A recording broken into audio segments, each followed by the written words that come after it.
도시와 유령 이효석. 어슴푸레한 저녁 멸리를 걸어도 사람의 그림자 하나 찾아볼 수 없는 무인지경인 산골짝 비탈길. 여우의 밥이 다 되어버린 해골덩이가 똘똘 구는 무덤 옆, 혹은 비가 축축이 뿌리는 버덩에 다 쓰러져가는 물레방앗간, 또 혹은 몇백 년이나 묵은 듯한 우중충한 늪가. 거기에는 흔히 도깨비나 귀신이 나타난다 한다. 그럴 것이다. 고요하고 축축하고 우중충하고, 그리고 그것이 정치일 것이다. 그러나 나는 아직도 그런 곳에서 그런 것을 본 적은 없다. 따라서 그런 것에 관하여서는 아무 지식도 가지지 못하였다. 하나 나는 자랑이 아니라 더 놀라운 유령을 보았다. 그리고 그것이 적어도 문명의 도시인 서울이니 놀라웠단 말이다. 나는 그래도 문명을 자랑하는 서울에서 유령을 목격하였다. 거짓말이라고? 아니다. 거짓말도 아니고 환영도 아니었다. 세상 사람이 말하여 유령이라는 것을 나는 이 두 눈을 가지고 확실히 보았다.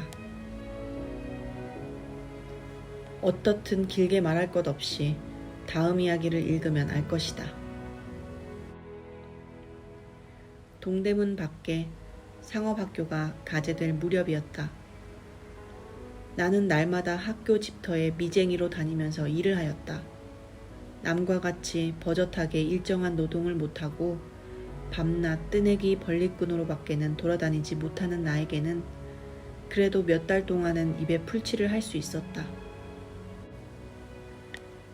많은 과격한 노동이었다. 그러므로 하루라도 쉬어본 일은커녕 한 번이라도 늦게 가본 적도 없었다. 원수같이 지글지글 타내리는 여름 태양 아래에서 이른 아침부터 저녁 때까지 감독의 말 한마디 거슬리는 법 없이 고분고분히 일을 하였다. 채로 모래를 쳐라. 불같은 태양 아래에 새까맣게 타는 석탄으로 놀이를 끓여라. 시멘트에다 모래를 섞어라. 그것을 놀이로 반죽하여라 하여 쉴 새 없는 기계같이 휘돌아쳤다. 그 열매인지 선물인지는 알 수 없으나 우리들이 다지는 시멘트가 몇백 간의 벌집 같은 방으로 변하고 친구들의 쨍쨍 울리는 끌 소리가 여러 층의 웅장한 건축으로 변함을 볼 때에 미상불 우리의 위대한 힘을 또 한 번 자랑하지 않을 수 없었다. 어리석은 미련둥이들이라. 어떻든 콧구멍이 다 턱턱 막히는 시멘트 가루를 전신에 뽀얗게 뒤집어 쓰고 매캐한 노린냄새와 더구나 전신을 한바탕 쪽 씻어내리는 땀냄새를 맡으면서 온종일 들볶아치고 나면 저녁물에는 정말이지 전신이 나른하였다.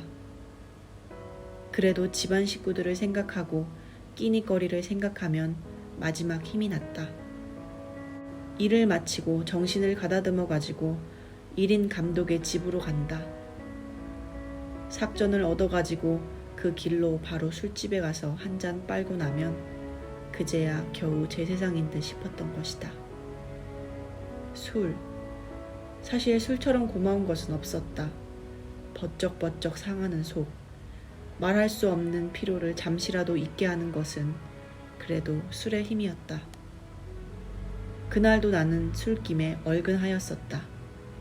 다른 때와 같이 역시 맨 꽁무니에 떨어진 김서방과 나는 삭전을 받아들고 나서자마자 행길 옆 술집에서 만판 먹어냈다. 술집을 나와보니 벌써 밤은 꽤 저물었었다. 잠을 자도 한잠 너그러지게 잤을 판이었다. 잠이라니 말이지. 종일 피곤하였던 판에 주기조차 돌아놓으니 사실이지 글자대로 눈이 스르르 내리감겼다. 김서방과 나는 즉시 잠자리로 향하였다. 잠자리라니 보들보들한 아름다운 계집이 기다리고 있는 분홍 모기장 속 두툼한 요 위인 줄은 알지 말아라. 그렇다고 어둠침침한 행랑방으로 알라는 것도 아니다. 비록 빈대에는 뜯길망정 어두침침한 행랑방 하나 나에게는 없었다. 단지 내 몸뚱이 하나인 나는 서울 안을 못 돌아다닐 데 없이 돌아다니면서 노숙을 하였던 것이다. 그래도 그것이 여름이었으니 말이지. 겨울이었었던들 꼼짝없이 얼어 죽었을 것이다. 따라서 세상에 못 볼 것을 다 보고 겪어왔었다. 참말이지 별별 야릇하고 말 못할 일이 많았다. 여기에 쓰는 이야기 같은 것은 말하자면 그 중에서 가장 온당한 이야기의 하나에 지나지 못한다. 어떻든 김서방도 이미 늦었으니 행랑 구석에 가서 빈대에게 뜯기는 것보다는 오히려 노숙하기를 좋아하였다. 어떻든 김서방과 나는 도수장께를 지나서 동묘 앞까지 갔었다. 어느 곁엔지 가는 비가 보실보실 뿌리기 시작하였다. 축축한 어둠 속에 칙칙한 동묘가 그 윤곽을 감추고 있었다. 사방은 고요하였다. 이놈들 개 있거라. 벼랑간에 땅에서 솟은 듯이 이런 음성이 들렸다. 나는 깜짝 놀라는 대신에 빙긋 웃었다. 이래 보여도 한여름 동안을 이런 데로 댕기면서 잠자는 놈이다. 그렇게 쉽게 놀래겠니? 하는 담찬 소리를 남겨놓고 동묘 대문께로 갔다. 얘기한 바와 다름없이 거기에는 벌써 우리 따위의 친구들이 잠자리를 차지하고 있었다. 그래도 꽤 넓은 대문간이지만 그 속에 그득하게 고기 새끼 모양으로 오르르 차 있었다. 이리로 눕고 저리로 눕고 허리를 베이고 발치에 코를 박고 드르렁 드르렁 코를 골고 이놈들 개 있거라. 아이고 그년 이런 경칠 자식 보게. 엎치락 뒤치락 연애 영방 잠꼬대 소리가 뒤를 이었다. 그러면 이쪽에서는 술맛 좋다 하고 입맛을 쩍쩍 다시는 사람도 있었다.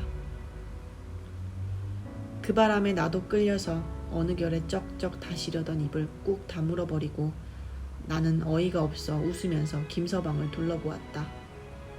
어떡하려나? 가세. 가다니? 아무데라도 가 자야지. 김서방 역시 웃으면서 두 손으로 졸린 눈을 비볐다. 이 세상에선 빠른 게 첫째야. 이 잠자리도 이젠 새가 나네 그려. 허허 하면서 발꿈치를 돌리려 할 때이다. 나는 의뢰이 닫혀 있어야 할 동묘 안으로 통한 문이 어쩐 일인지 반쯤 열려있는 것을 발견하였다. 나는 앞선 김서방의 어깨를 탁 쳤다. 여보게 저리로 들어가세. 어디로 말인가? 김서방은 시원치 않은 듯이 역시 눈만 비볐다. 저 안으로 말이야. 지금 가면 어딜 간단 말인가? 아무데라도 쓰러져 한잠 자면 됐지. 그래도 뭐 고지기한테 들킬까봐 말인가? 상관 있나 그까짓 거. 내일 식전에 일찍이 달아나면 그만이지. 그래도 시원치 않은 듯이 머리를 긁는 김서방의 등을 밀치면서 나는 안으로 들어갔다. 중문턱까지 들어서니 더 한층 고요하였다. 여러 해 동안 버려두었던 빈 집터같이 어둠 속으로 보아도 길이 넘는 자풀이 숲속같이 우거져 있고 낮에 보아도 칙칙한 단청이 어둠에 물들어 더 한층 우중충하고 게다가 비에 젖어서 말할 수 없이 구중중한 느낌을 주었다. 똑바로 말이지 청안의 안치한 그림 속에서 무서운 장사가 뛰어내닿지 않을까 하고 생각할 때에 머리끝이 쭈삣하여지는 것을 어찌할 수 없었다.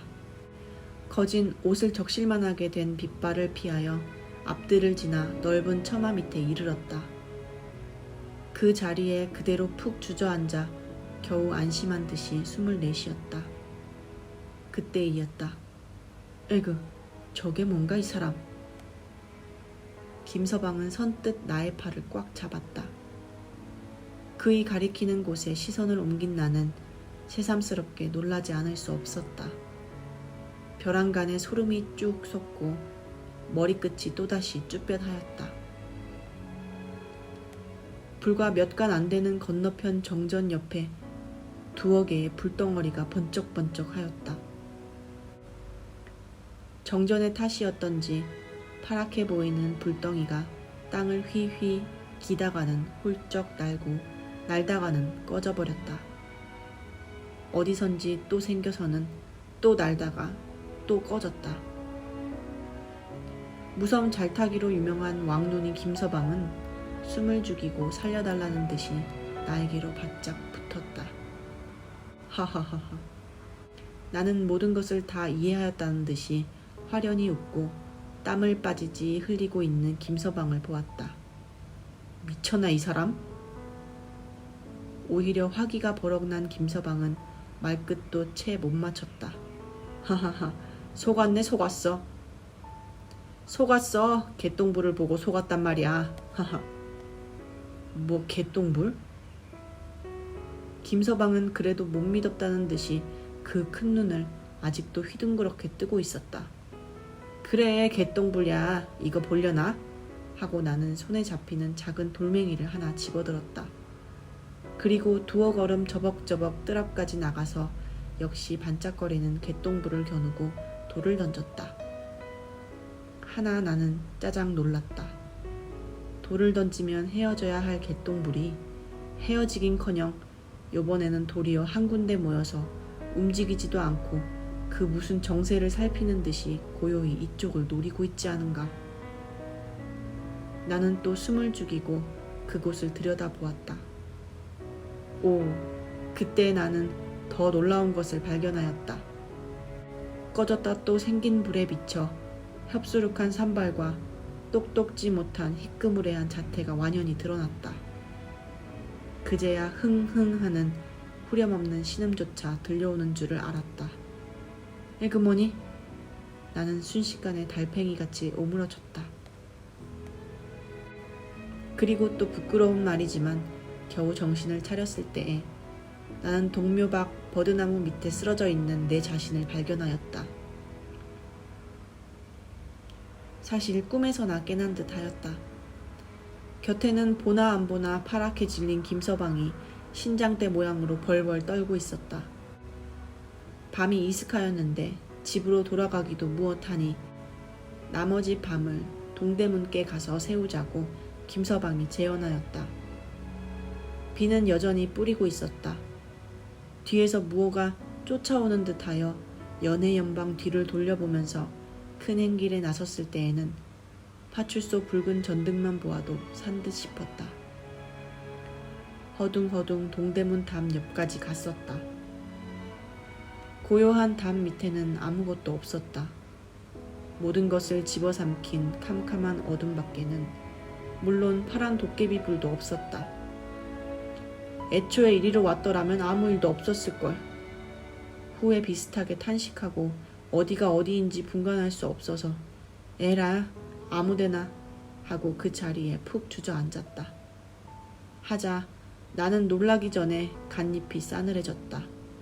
도톨도톨한 조약돌이나 그렇지 않으면 축축한 흙이 깔려 있어야 할 엉덩이 밑에 하나님 맙소서. 나는 부드럽고도 물큰한 촉감을 받았다. 뿐이 아니다. 버들컹하는 동작과 함께 날카로운 소리가 독살스런 땡비같이 나의 귀를 툭 쏘았다. 어떤 놈이야 이게? 나는 고무공같이 벌떡 뛰었다. 그러고는 쏜살같이 그 꼴이야말로 필연코 미친놈 모양이었을 것이다. 주랭랑을 놓았다. 김서방도 내 뒤에서 헐레벌떡거렸다. 제발 사람을 죽이지 마라. 김서방은 거의 울음겨운 목소리로 부르짖었다. 이놈의 서울이 사람 사는 곳이 아니고 도깨비 굴이었던가? 나 역시 나중에는 맡길 데 없는 분기가 솟아올랐다. 그러나 또 한편으로는 한없이 어리석고 못생긴 우리의 꼴들을 비웃고도 싶었다. 잘 알지는 못하지만 세상에 원 도깨비나 귀신치고 몸뚱아리가 보돌보돌하고 물큰물큰하고, 아니 그건 그렇다고 해두더라도 어떤 놈이야 이게 하고 땡비 소리를 치다니 그게 원 하고 의심하여 볼 때에는 더구나 단단치 못하게 겁을 집어먹은 것이 짝없이 어리석게 생각되었다. 그렇다고 그 자리에서 또 발을 돌려 그 정체를 탐지하러 갈 용기가 있었느냐 하면 그렇지도 못하였다. 하는 수 없이 보슬비를 맞으면서 수구문 밖 김서방네 행랑방까지 가지 않으면 안 되었다. 가재나 덕실덕실 끓는 식구 틈에 끼어서 하룻밤에 폐를 끼쳤다. 하여도 불과 2~5시간의 폐일 것이다. 막 한잠 자려고 들어누웠을 때에는 벌써 날이 훤히 새었었으니까.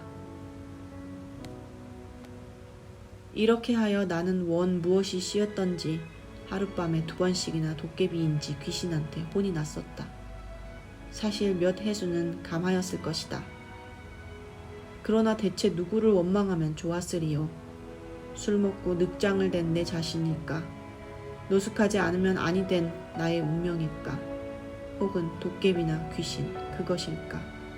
그렇지 않으면 그 외에 무엇일까? 나는 이제야 겨우 이 중에 어느 것을 원망하는 것이 마땅하다는 것을 똑똑히 깨달았다. 어떻든 유령 이야기는 이만이다. 하나 참 이야기는 이로부터다. 잠 못 자 고난 것도 무릅쓰고 나는 열심으로 일을 하였다. 비는 어느 결에 개어버렸던지 또 푹푹 내려찌는 태양 아래에서 시멘트 가루를 뽀얗게 뒤집어 쓰고 줄줄 흐르는 땀에 젖어가면서, 그러는 동안에도 나는 전날 밤에 당한 무서운 경험을 머릿속으로 되풀이하여 보지 않을 수 없었다.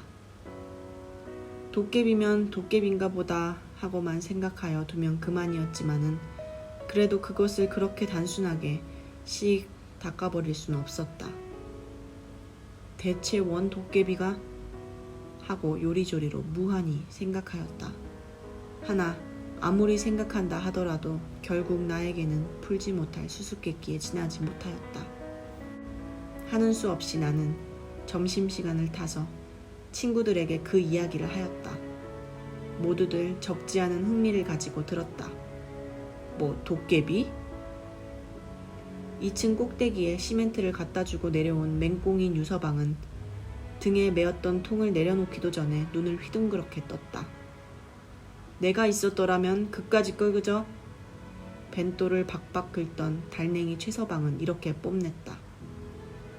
그러나 가장 침착하게 담배를 푹푹 피우던 대머리 박서방만은 그다지 신통치 않은 듯이 그래 그것한테 그렇게 혼이 났단 말인가? 따는 왕눈이 따위니까 하면서 밉지 않게 싱글싱글 웃으면서 김서방과 나를 등분으로 건너보았다. 그리고 도깨비 해도 나같이 밤마다야 보겠나 하고 빨던 담배를 툭툭 털더니 이야기를 꺼냈다. 바로 우리 집 옆에 빈집이 하나 있네. 지금 있는 행랑에 든 지가 몇 달 안 되어 모르긴 모르겠으나 어떻게 된 놈의 집이 원 사람이 들었던 집인지 안 들었던 집인지 벽은 다 떨어지고 문짝 하나 없단 말이야. 그런데 그 빈집에 말일세. 여기서 박서방은 소리를 한층 높였다. 저녁을 먹고 인제 골목쟁이를 거닐지 않겠나? 그러면 그때일세. 벼랑간 고요하던 빈집에 불이 하나씩 둘씩 꺼졌다 켜졌다 하겠지. 그것이 진서방, 나를 가리켜 하는 말이다. 말 맞다나? 무엇을 찾는 듯이 슬슬 기단은 꺼지고 꺼졌단 또 생긴단 말이야. 그런데 그런 불이 차차 늘어가겠지. 그리곤 무언지 지껄지껄하는 소리가 나자 한쪽에서는 돈을 세는지 은방망이로 장난을 하는지 절걱절걱 하다간 또 무엇을 먹는지 쭉쭉 하는 소리까지 들리대. 그나 그뿐인가? 어떤 날은 저희끼리 싸움을 하는지 씨름을 하는지 후당탕 하면서 욕짓거리, 웃음소리, 참 야단이지. 그러다가도 밤중만 되면 고요해지지만 그때면 또 별 괴괴망측한 소리가 다 들려오대. 박서방은 여기서 말을 문득 끊더니 어때? 잠이들 있나? 하고 좌중을 둘러보면서 싱글싱글 웃었다. 정말요 그게? 옴크리고 앉았던 달냉이 최서방은 겨우 숨을 크게 쉬면서 눈을 까불까불하였다. 그럼 정말 아니고 내가 그래 자네들을 데리고 실없는 소리를 하겠나? 하면서 박서방은 말을 이었다.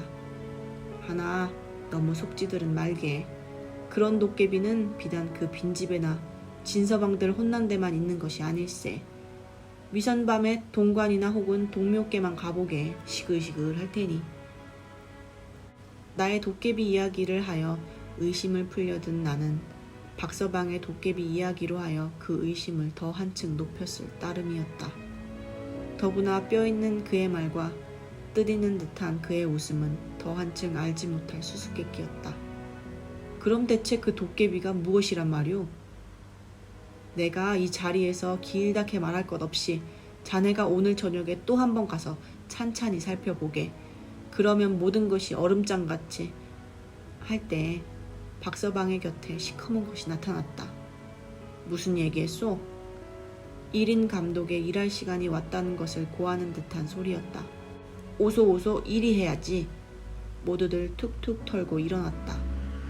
나도 하는 수 없이 박서방에게 더 캐묻지도 못하고 자리를 일어나서 나 맡은 일터로 갔다.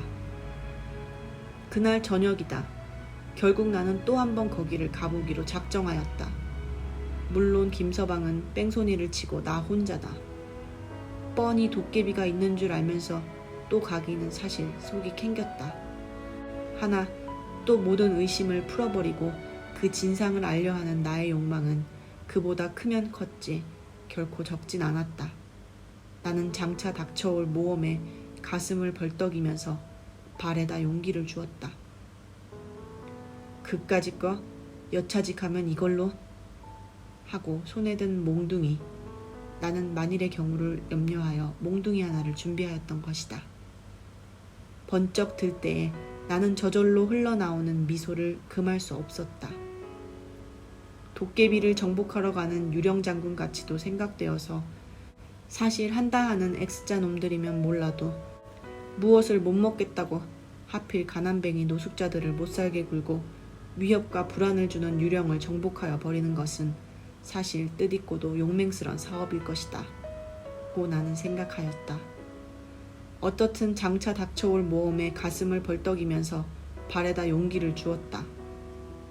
어두워가는 황혼 속에서 음침한 동묘는 여전히 우중충하였다. 좀 이르다고 생각하였으나 나오기를 기다리면 되지 하고 제멋대로 후둑후둑 뛰는 가슴을 가라앉히고 아직도 열려있는 대문을 서슴지 않고 들어섰다. 중문을 들어서 정전 앞으로 몇 발짝 걸어갔을 때이다. 전날 밤에 나타났던 정전 옆 바로 그 자리에 헙스룩하게 산발한 2개의 그림자가 있었다. 그러나 나는 벌써 어리석은 전날 밤의 나는 아니었다. 원 요런 놈의 도깨비가? 몽둥이를 번쩍 들고 사실 장군다운 담을 가지고 나는 그 자리까지 달려갔다. 하나, 나의 손에서는 만신의 힘이 맺혔던 몽둥이가 힘없이 굴러 떨어졌다. 유령 장군이 금시에 미치광이 광대새끼로 변하여 버렸던 것이다. 원 이런 놈의 틀림없던 도깨비가 순식간에 2 모자의 거지로 변하다니 이런 기막힌 일이 어디 있단 말인가. 다음 순간 그 무엇을 번쩍 돌려 생각한 나는 또다시 몽둥이를 번쩍 들었다. 요게 정말 도깨비 장난이란 것이야? 하나 도깨비란 소리에 영문을 모르는 2 모자는 손을 모고 썩썩 빌었다. 아이고 왜 이럽니까? 이건 틀림없는 사람의 목소리였다. 나가라면 그저 나가라든지 그래 이 병신을 죽이시렵니까? 감히 못 들어올 땐 줄은 알면서도 할 수 없이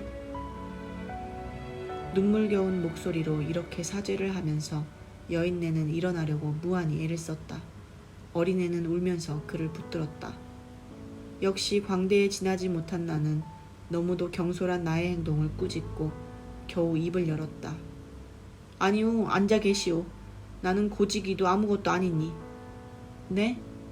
모자는 안심한 듯한 동시에 감사에 넘치는 눈으로 나를 치여다보았다.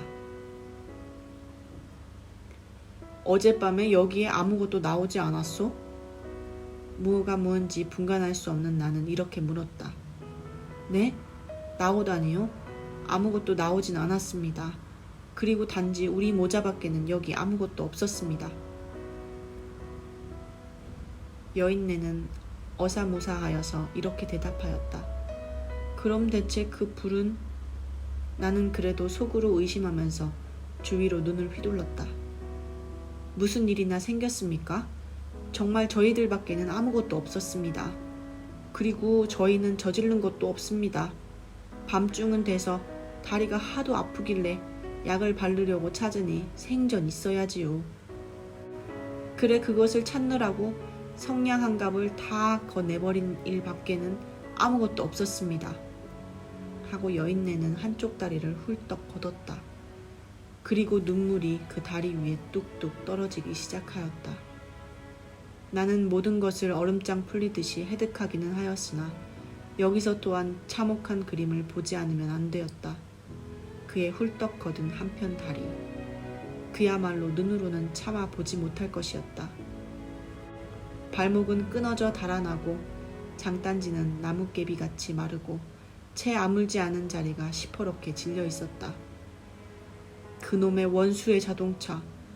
그나마 얻어먹지도 못하게 이렇게 병신을 만들어 놓고. 여인네는 울음에 느끼기 시작하였다. 자동차예요? 네, 공원 앞에서 그놈의 자동차에.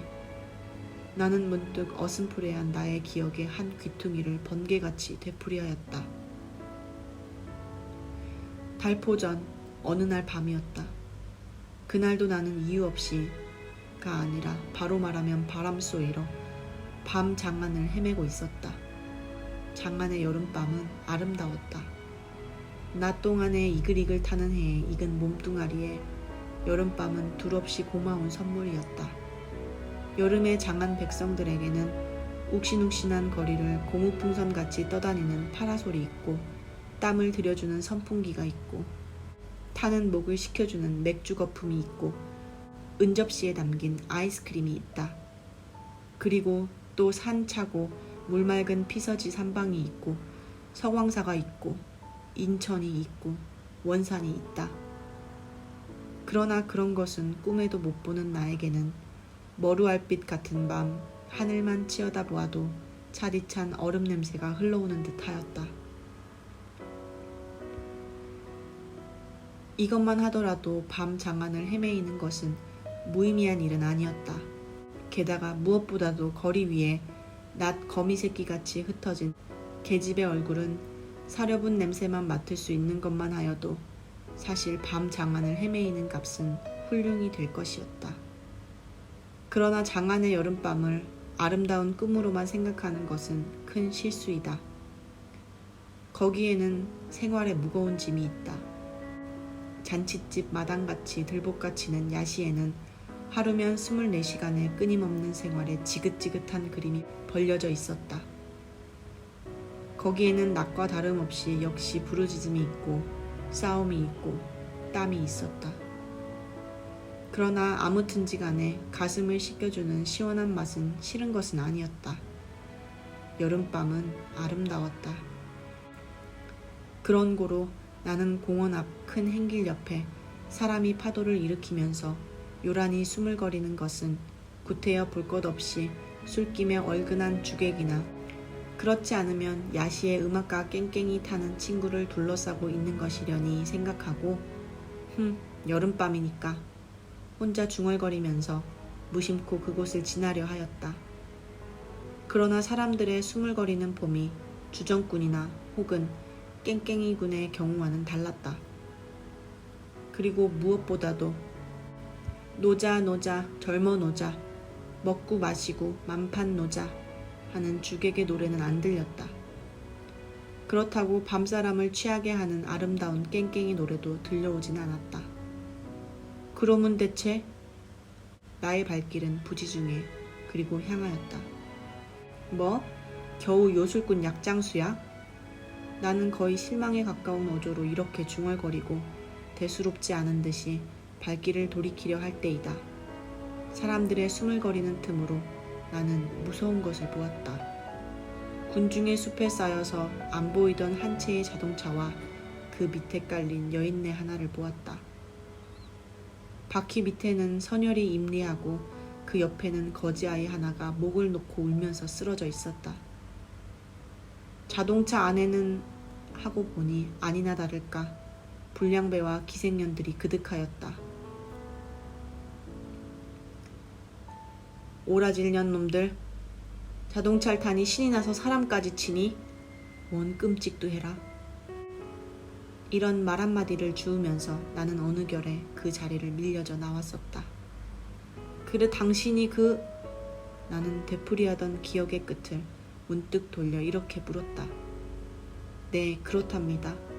달포 전에 그 원수의 자동차에 치여가지고 병원인지 무엔지를 끌고 가니 생전 저 어린 것이 보고 싶어 견딜 수 있어야지요. 그래 한 달도 채 못돼 대로 나오지 않았어요. 그랬더니 이놈의 다리가 또 아프기 시작해서 베길 수 있어야지요. 다리만 성하면야 그래도 돌아댕기면서 얻어먹을 수는 있지만 여인네는 차마 더 볼 수 없는 다리를 두 손으로 만지면서 울음에 느꼈다. 나는 그의 과거를 더 캐물으려고도 하지 않았다. 아니, 묻지 않아도 그의 대답은 뻔한 것이었다. 집이 원래 가난했습니다. 그런데다가 남편이 죽고 나니 비록 이런 대답은 안 할지라도 그 운명이 그 운명이지 무슨 더 행복스런 과거를 찾아낼 수 있었으리요. 나의 눈에는 어느 결엔지 눈물이 그득히 고였었다. 동정은 우월감에 반쪽 읽는지 안 읽는지는 모른다. 하나 나는 나도 모르는 동안에 주머니 속에 든 대로의 돈을 모두 움켜서 뚝 떨어지는 눈물과 같이 그의 손에 쥐어주었다. 그리고는 아무 말 없이 불이 나게 그 자리를 뛰어나왔었다. 이야기는 이만이다. 독자여, 이만하면 유령의 정체를 똑똑히 알았겠지. 사실 나도 이제는 동대문이나 동관이나 종묘나 또 박서방 말한 빈 집터에 더 가볼 것 없이 박서방의 뼈 있는 말과 뜻있던 웃음을 명백히 이해하였다.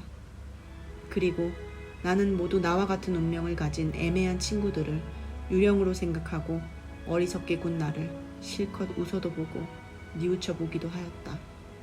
독자여, 뭐 그래도 유령이라고?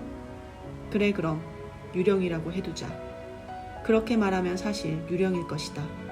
살기는 살았어도 기실 죽어있는 셈이니 어떻게든 유령이라고 해두고 독자여 생각하여 보아라. 이 서울 안에 그런 유령이 얼마나 많이 늘어가는가를. 늘어간다고 하면 말이다.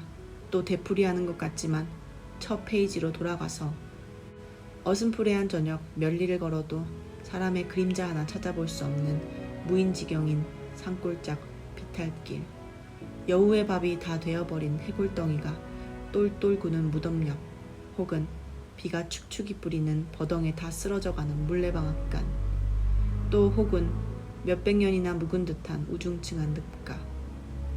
거기에 흔히 나타나는 유령이 적어도 문명의 도시인 서울에 오히려 꺼림없이 나타나고, 또 서울이 나날이 커가고 번창하여 가면 갈수록 유령도 거기에 정비례하여 점점 늘어가니 이게 무슨 뼈저린 현상이냐.